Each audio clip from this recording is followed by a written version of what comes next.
İyi günler arkadaşlar. Kanalımıza hoş geldiniz. Bugün yine sizler için yepyeni videolarla karşınızdayım.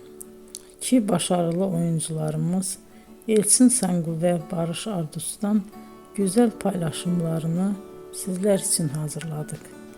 Elçin Sangu, Sevdim Alabora, Yalancı ve Mumları, Kiralık Aşk, İyi Günde Kötü Günde bu dizilerde rol almış ve herkes tarafından çok beğenilmiştir.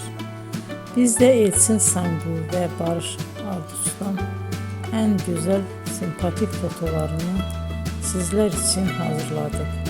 Bu karelerin devamını istiyorsanızsa emeğe saygı olarak kanalımıza abone olup yorum yazmayı unutmayın arkadaşlar. Teşekkür ederim.